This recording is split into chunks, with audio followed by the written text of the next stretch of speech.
আমি তো আসছিলাম বরবাদ মুভি দেখতে। আসার পরে কি হয়েছে একটু বলো। যখন আসি ভাবছি, যখন আসতেছিলাম যে বরবাদ যেহেতু দেখতে আসছি, অনেক মানে ফ্যান ফলোয়ার আছে বরবাদের, টিকিট পেয়ে যাব। যখন আসলাম টিকিটের কথা জিজ্ঞেস করলাম, বললো যে টিকিট অ্যাভেলেবেল নেই, ওদের শেষ হয়ে গেছে, সোল্ড আউট। আমি বললাম যে কোনোভাবে কি ম্যানেজ করে দেওয়া যায় না, আমার সাথে আরো দুজন আছে, ওরা বাসায় আমাকে পাঠিয়েছে টিকিট কাট। তো ওদেরকে জিজ্ঞেস করলাম যে টিকিট নাই, এখন একটাই মুভির টিকিট আছে, ওটা হচ্ছে জিন ফ্রি। তো তোরা কি দেখবি? কয় না না না, আমরা বরবাদই দেখবো, আমরা কোনো জিন ফ্রি দেখবো না। তো আমি বললাম যে যেহেতু আসছি টিকিট কাটার জন্য, তাহলে একটা দেখি। বলে না, যে আমরা বরবাদই দেখবো। আচ্ছা ঠিক আছে। 7 তারিখে বললো যে ওদের টিকিট আছে, কিন্তু ফ্রন্ট সাইডে।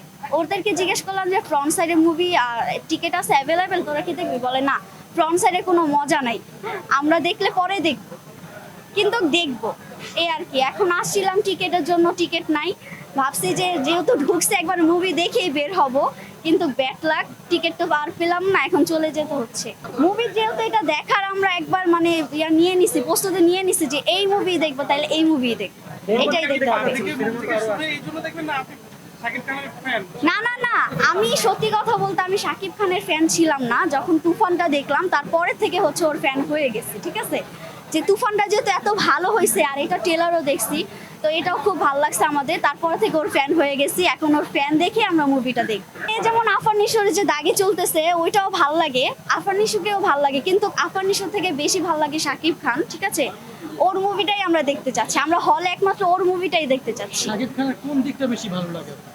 কোন দিকটা? ওই যে লাস্টে ওই যে ট্রেলারে দেখছিলাম, ওই যে নায়িকা যে বউ সাজে থাকে, দেন হচ্ছে ও মারামারি করে, এই সিনটা খুব ভালো লাগে, এই সিনটার জন্যই বেশিরভাগ দেখা। ওর অ্যাকশনের দিক থেকেও মানে সব দিক থেকেই ভালো লাগে, মানে অ্যাকশনের দিক থেকে আছে একটু, মানে একটু যদি আসে না, একটু মারামারিটা একটু কম করলে একটু বেশি ভালো লাগে। তার রোমান্টিক দিক থেকেও খুব ভালো লাগে।